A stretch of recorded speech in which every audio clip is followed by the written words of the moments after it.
I never thought a simple birthday cake could reveal the true face of someone I considered family.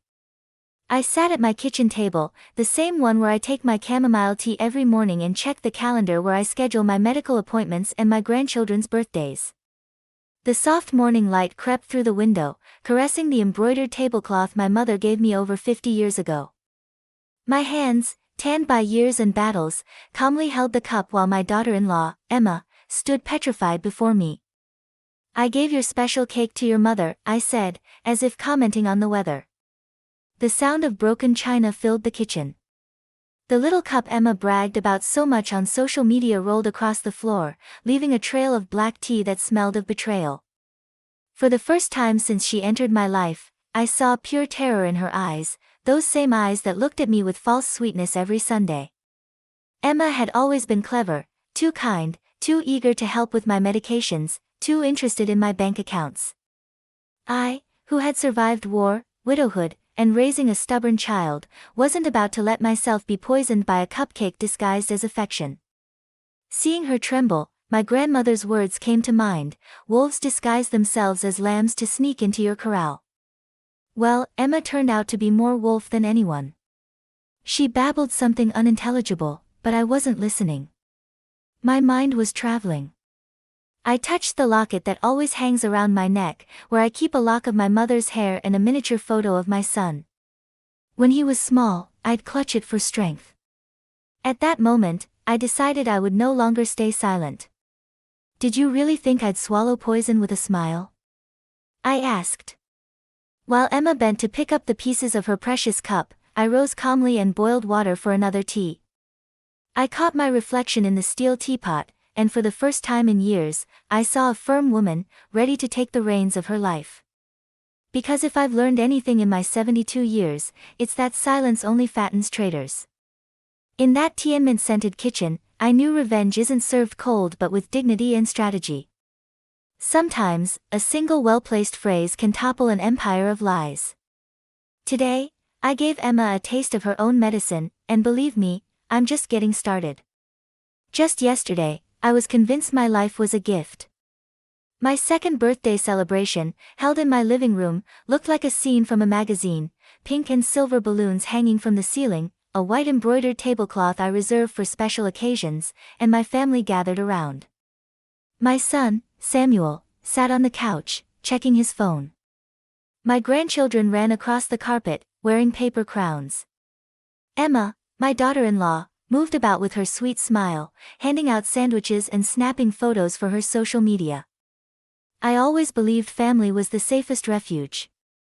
What could be more important? After being widowed so young, I dedicated every minute, every peso, every tear to building this little world. I was the kind of woman who always had a pot of broth simmering, a candle lit for anyone needing a prayer, and a hand-woven blanket ready for unexpected guests.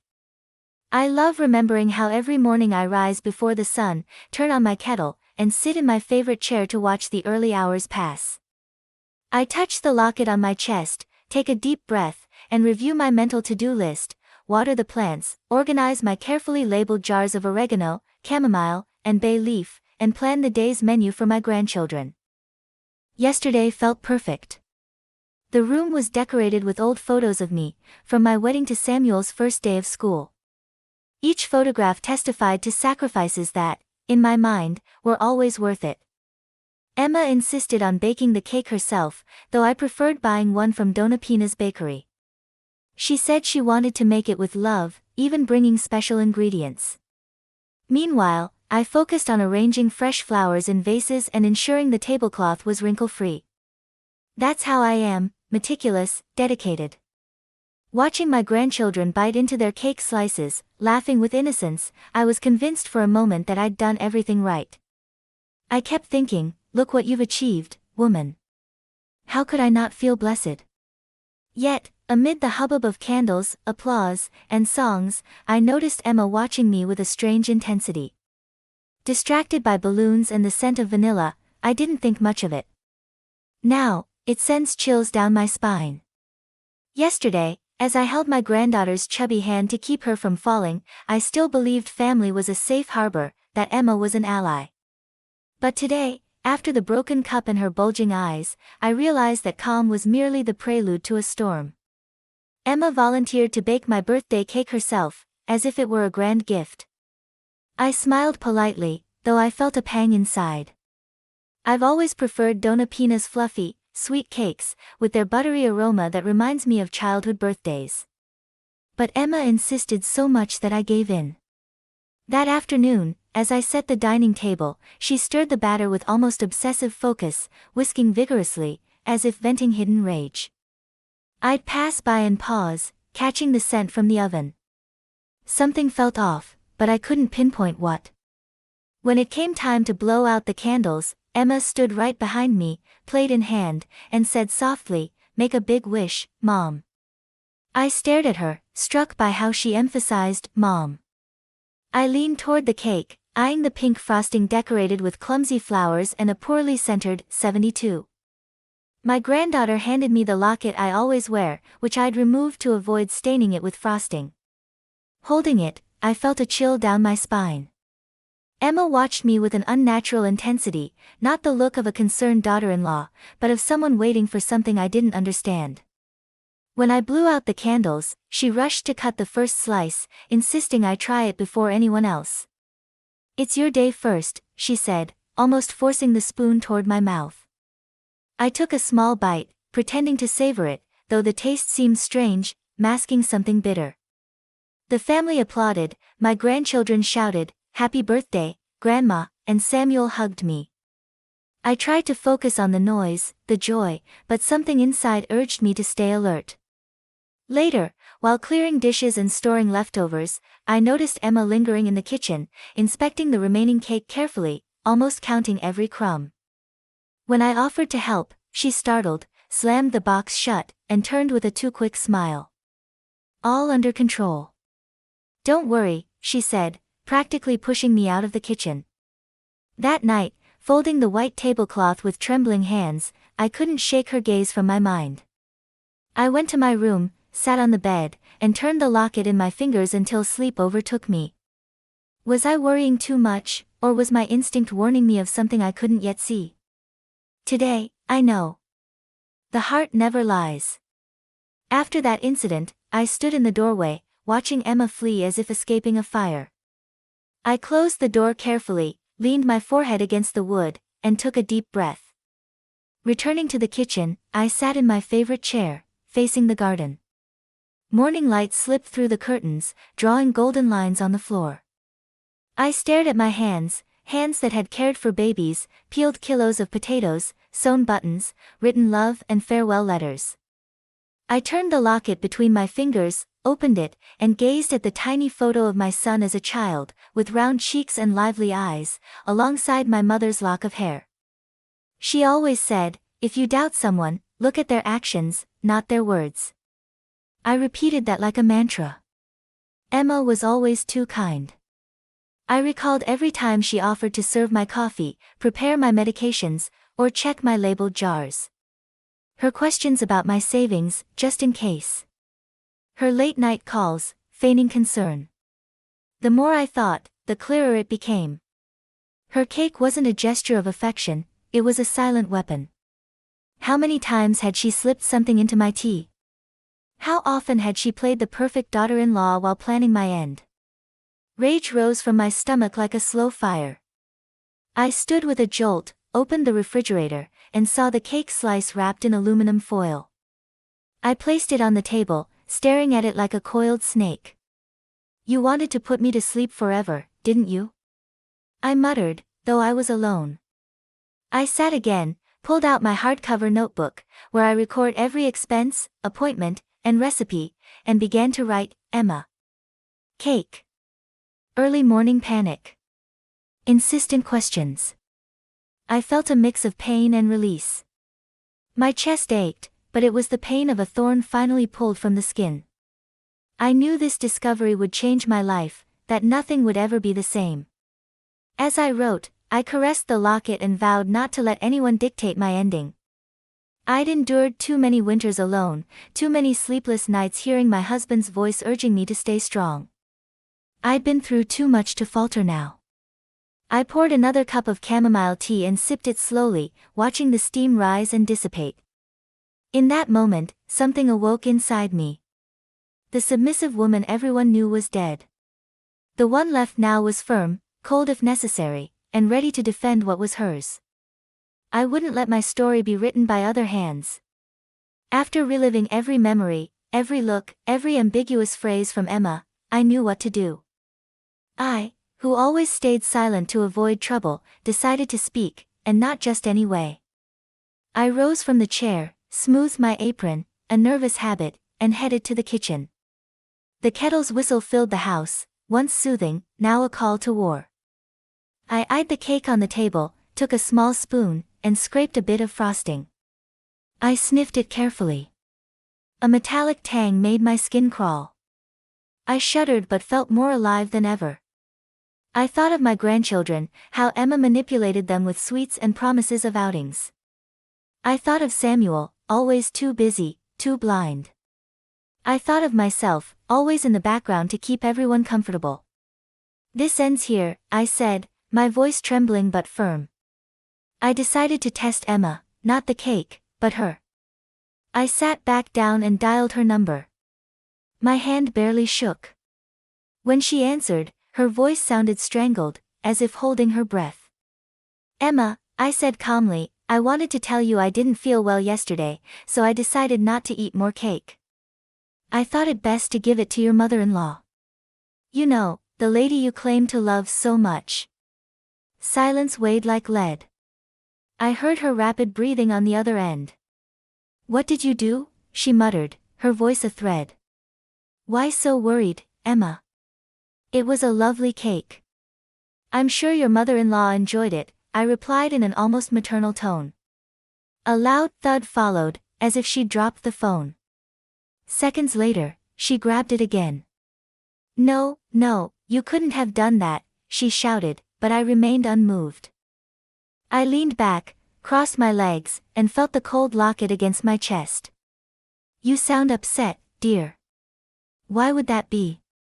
I asked, gently turning my wedding ring, which I still wear though my husband is gone. Emma stammered, lost in her labyrinth of lies. I hung up carefully, opened my notebook, and wrote, "Reaction confirmed. Next step, act."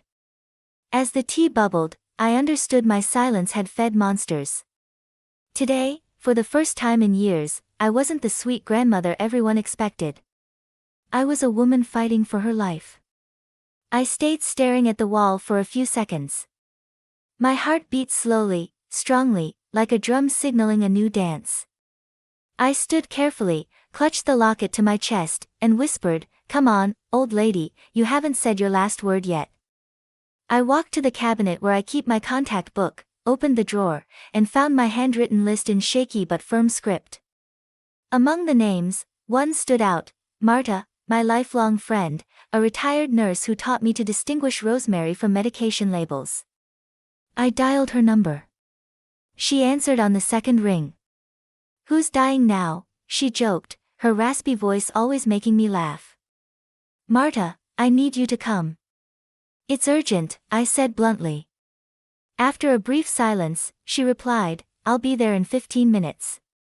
While waiting, I sealed the cake in an airtight bag, treating it like crime evidence, careful not to touch it directly. I folded the white tablecloth neatly, not to tidy the house, but to anchor myself, a ritual to keep from losing my mind.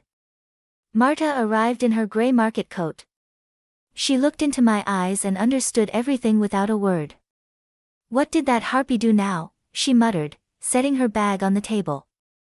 I told her everything, the cake, Emma's questions, her panicked call.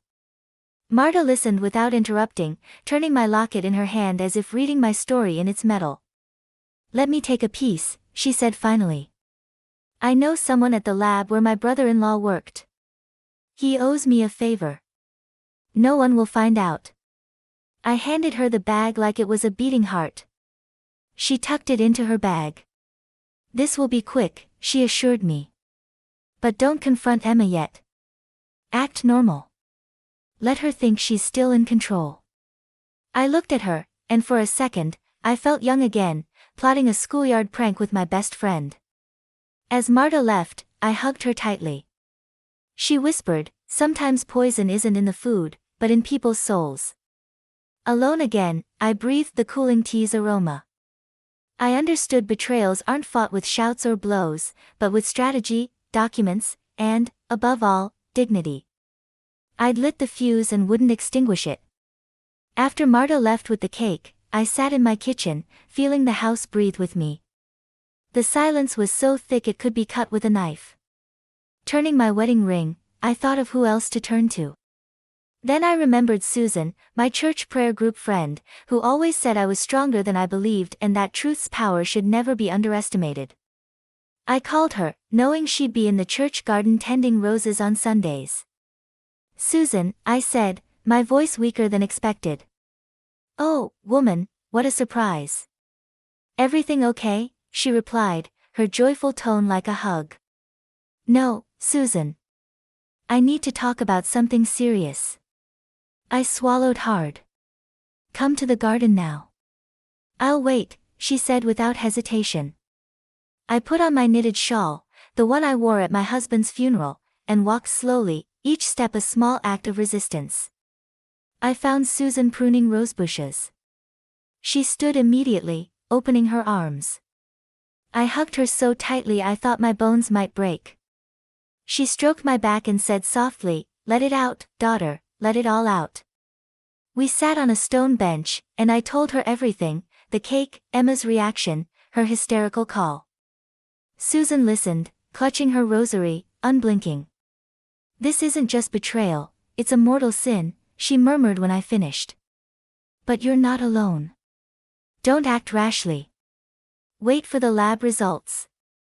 Meanwhile, be cautious." She looked into my eyes and added, "Remember, the devil dresses as an angel when you need him most." I laughed bitterly. The scent of roses mixed with freshly turned earth.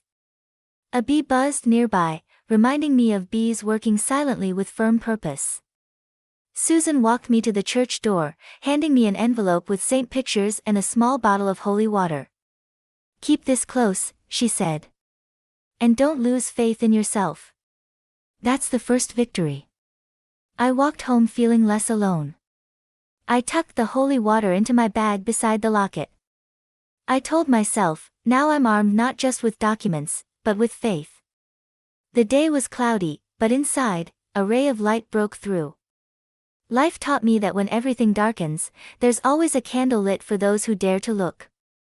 That night, as the wind made the living room curtains dance, I sat at the old desk my husband gave me our first year of marriage.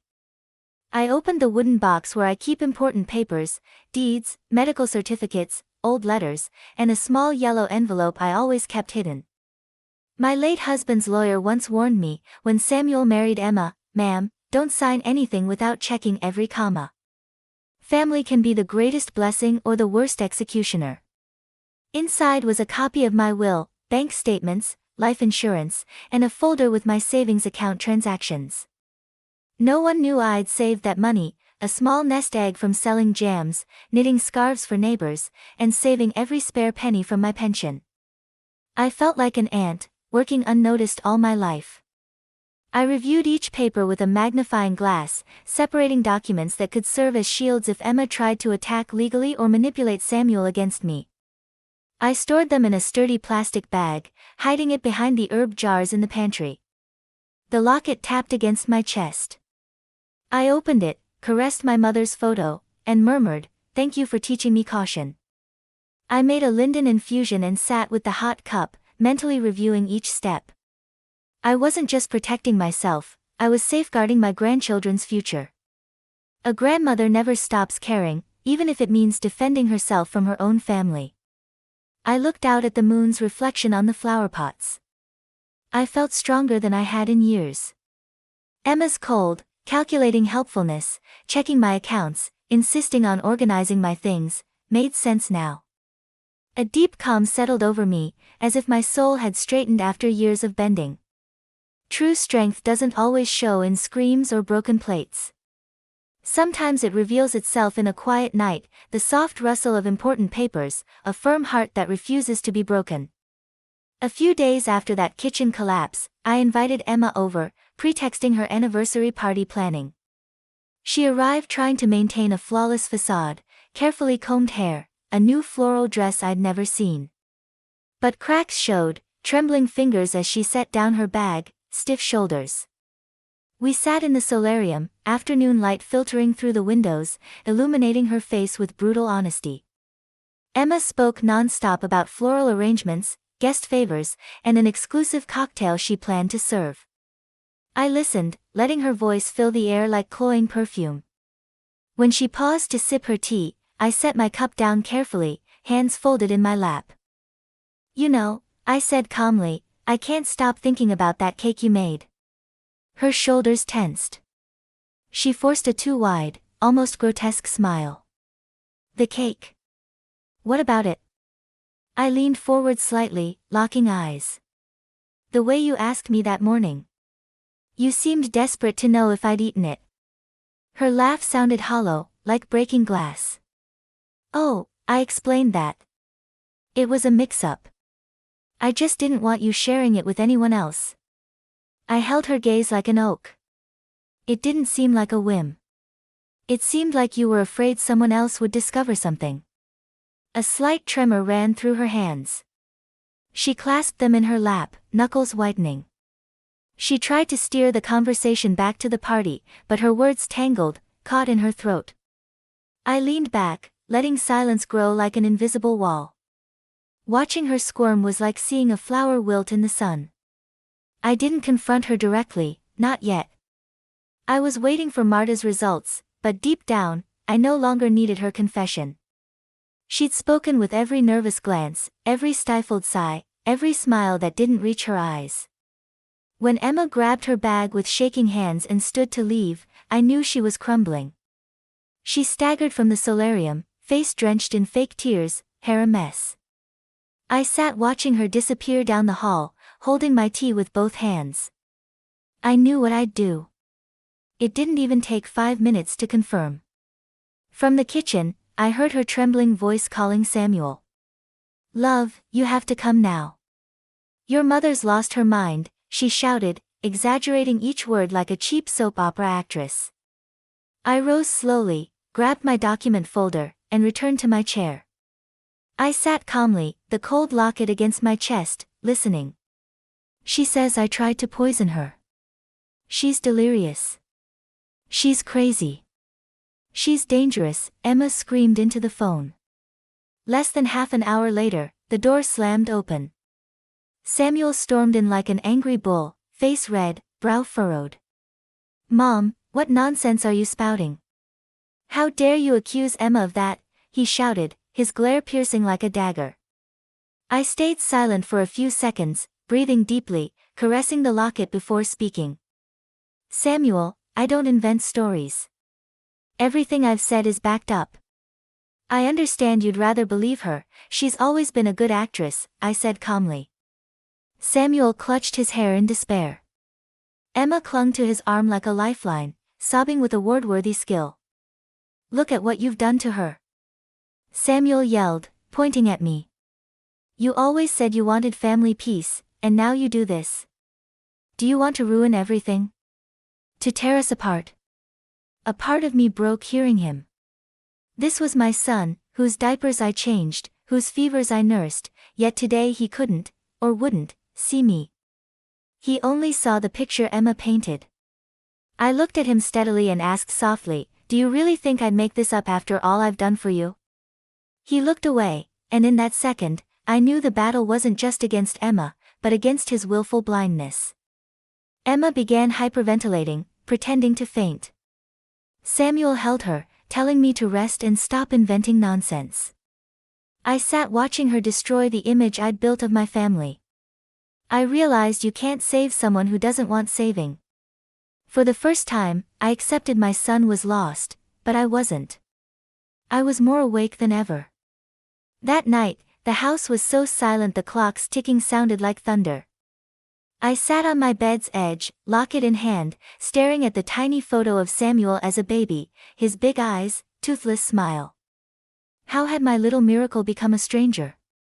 Memories flooded me, his first day of school, crying, clutching my skirt, stormy nights when he ran to my bed, calling me his magic shield.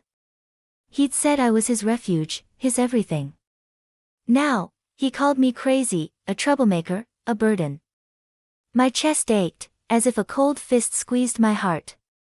I wanted to cry, punch the pillow, run to the garden, and scream at the sky. But I didn't. I stayed still, hands trembling. What if they were right?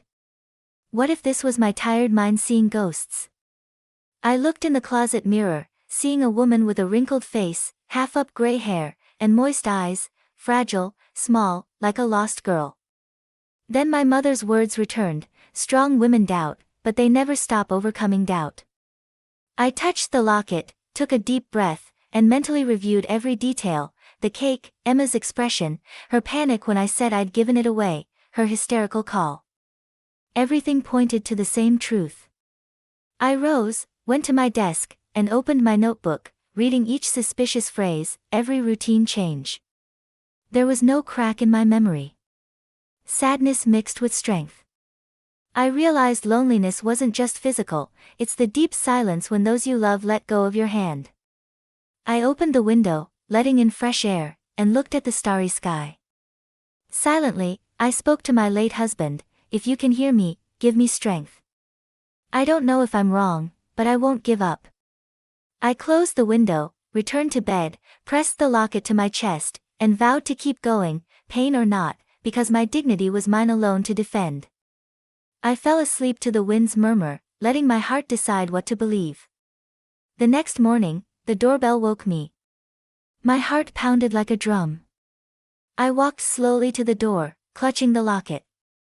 It was Marta, her face serious, holding a thick manila envelope. Without a word, I invited her in. We sat in the kitchen, the chamomile's aroma floating in the air. Marta placed the envelope on the table, pushed it toward me, and sighed. There, she said, staring at me. It wasn't your imagination.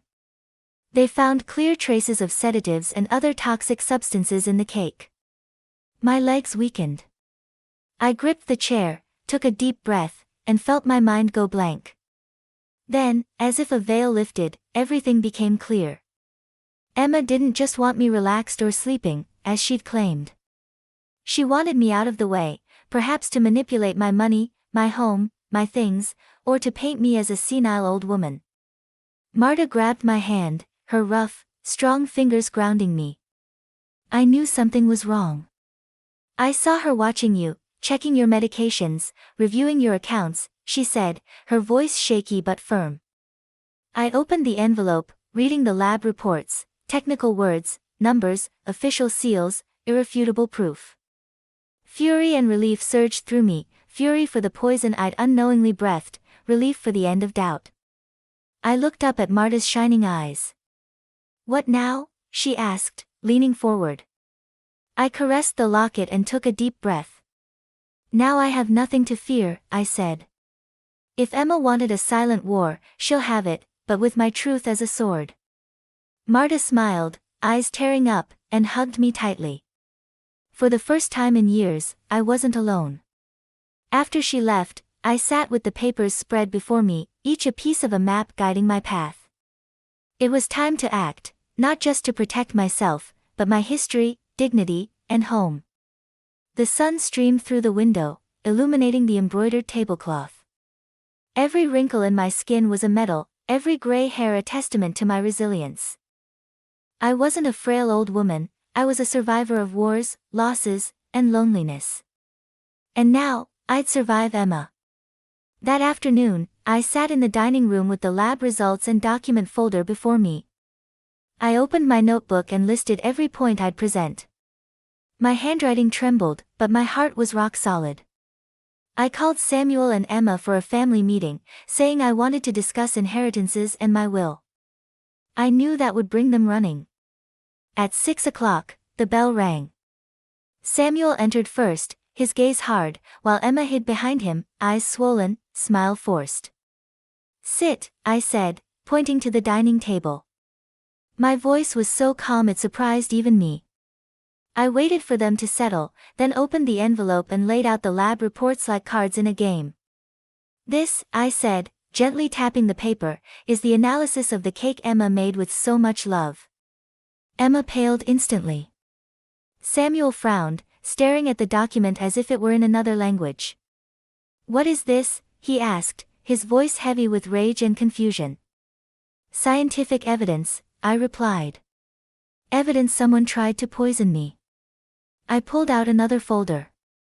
"Here are copies of my will, my accounts, and a new document I signed this morning." Emma's eyes widened, her hands shaking.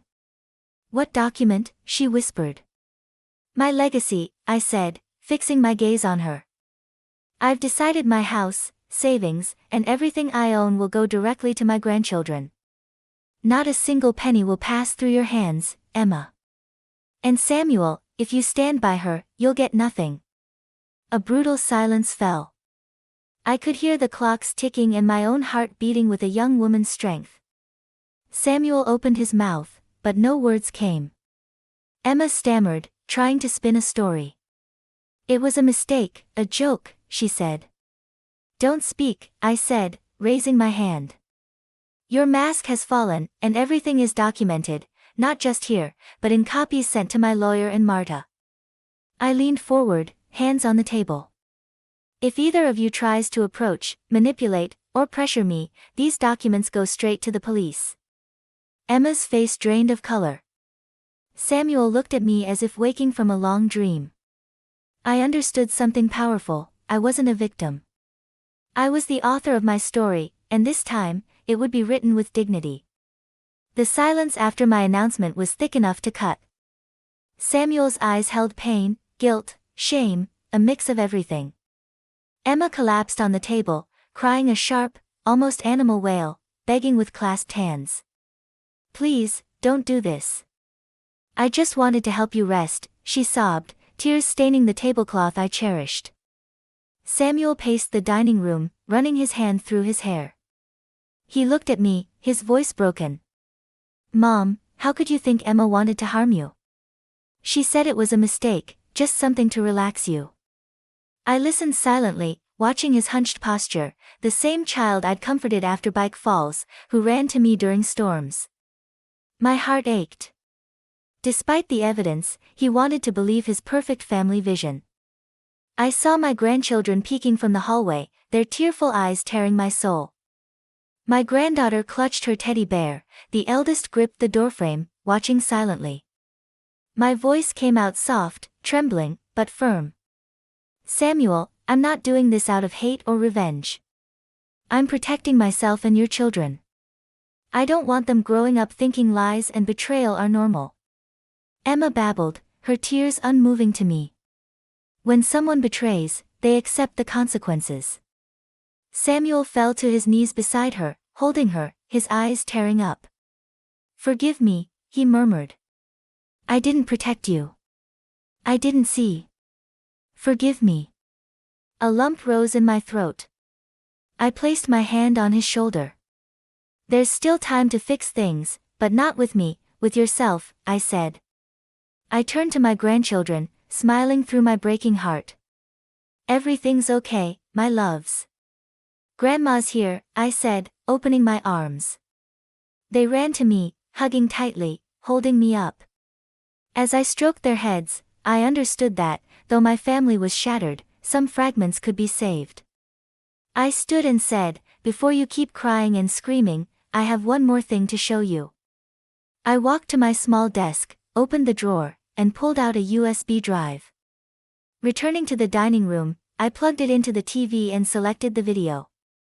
Grainy black and white footage from my kitchen security camera, installed years ago on Marta's advice after a neighbor's robbery, lit up the screen. It showed Emma leaning over the cake, pouring liquid from a small bottle, glancing around like a thief. The room fell silent. Samuel froze, mouth half open. Emma let out a stifled groan, covering her face, babbling, "No, that's not it." I said calmly, voice laced with years of pent-up fury, "This isn't gossip or imagination. This is fact." Samuel stood abruptly, staring at Emma like she was a ghost. "What did you do?" he screamed, pain piercing my soul. Emma tried to approach, pleading, but he pushed her away with a gentle slap, as if repulsed. He covered his face, sobbing deeply, the cry of someone realizing their life was a lie. The doorbell rang. I walked to it with surprising calm. I'd called the police before the meeting, explaining everything. 2 officers entered with firm steps. I stepped aside, pointing at Emma, still kneeling and babbling. "It's her," I said, feeling each word's weight. The officers approached. Emma screamed, her words drowned in sobs. Samuel did nothing to stop them, staring at the floor, broken. They handcuffed her and escorted her out, her cries echoing down the hall like a fading storm. I closed the door gently, leaned my forehead against the wood, and felt sadness and relief. Sometimes, truth doesn't save us from pain, but it frees us. After the police took Emma, silence returned like an awkward old friend. Samuel stood by the window, shoulders slumped, looking 20 years older. I approached slowly, the locket cold against my chest. "Samuel," I said, touching his arm. He turned, eyes swollen with sadness that broke me. "Mom, I didn't see. I didn't protect you." "How could I be so blind?" he muttered, collapsing into my arms like a small child. I held him tightly, our pain mixing. I stroked his hair, as I did when he fell off his bike. "You haven't lost me completely, son," I whispered. "There's time to rebuild, but you must open your eyes and start over." He sobbed, clinging to me like his last anchor. We heard soft footsteps. My grandchildren peeked out timidly. I called them, and they ran, hugging me and their father, forming a circle of warmth and tears. Later, we went to the garden. The afternoon air enveloped us, a distant blackbird's song breaking the silence. Samuel sat on the old iron bench, staring at the sky for answers. I approached the rosebush I'd planted with my husband years ago, cut a rose with my pruning shears, and handed it to Samuel. He took it carefully, like a fragile treasure. "This is a start," I said, caressing his cheek. He nodded, eyes red but with a spark of hope. That night, alone in my favorite chair, locket in hand, I closed my eyes and breathed deeply. Emma was gone. The threat was over. Though pain lingered, I felt a deep relief, a lightness I hadn't known in years. Dignity isn't begged or shared, it's defended. I'd reclaimed mine. No,